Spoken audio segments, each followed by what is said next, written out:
دیکھیے اگر کوئی کام خراب ہوا ہے یا دکاندار نے کوئی چیز غلط دی ہے تو آپ سب سے پہلے اسے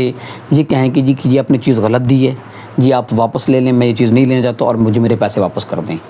اگر وہ آپ کو آپ کے پیسے دے دیتا ہے تو ٹھیک ہے، اگر وہ نہیں دیتا تو پھر جو ہے آپ اسے یہ کہہ دیں کہ جی آپ نے یہ چیز غلط دی ہے، تو جو کہ جو ہے آپ مجھے پیسے بھی واپس نہیں کر رہے، تو پھر وہ آپ سب سے پہلے اس کو وہ ایک لیگل نوٹس بھجوائیں گے۔ اس لیگل نوٹس میں یہی ہوگا کہ جی اگر تو آپ ان کا ازالہ کر دیتے ہیں اس کنزیومر کا تو پھر تو ٹھیک ہے، اگر آپ ازالہ نہیں کرتے تو یہ کنزیومر کورٹ جو ہوتی ہے یہ اس میں آپ کے خلاف دعویٰ دائر کیا جائے گا۔ یہ جو کنزیومر کورٹ ہوتی ہے یہ لوگ مختلف چیزیں جو لوگ خریدتے ہیں، یہ لین دین کا مسئلہ جو ہوتا ہے، خریدنے کا جو آپس میں کچھ چیزیں دکانوں سے خریدتے ہیں یا پھر جیسے میں نے پہلے بتایا کوئی سروسز کو کس سے لیتے ہیں، اور وہ کام ان کے معاملات اگر کوئی بن جاتے ہیں، جیسے کوئی چیز صحیح نہیں ملتی یا کوئی کام صحیح نہیں کیا جاتا، تو آپ کی ریمیڈی یہ ہے کہ آپ کنزیومر کورٹ میں جا کے دعویٰ دائر کر سکتے ہیں۔ لیکن کنزیومر کورٹ میں جانے سے پہلے آپ جو ہے وہ آپ کو لیگل نوٹس دینا ہوتا ہے اس دکاندار کو، اس شخص کو جس کے خلاف آپ یہ کارروائی کرنا چاہتے ہیں۔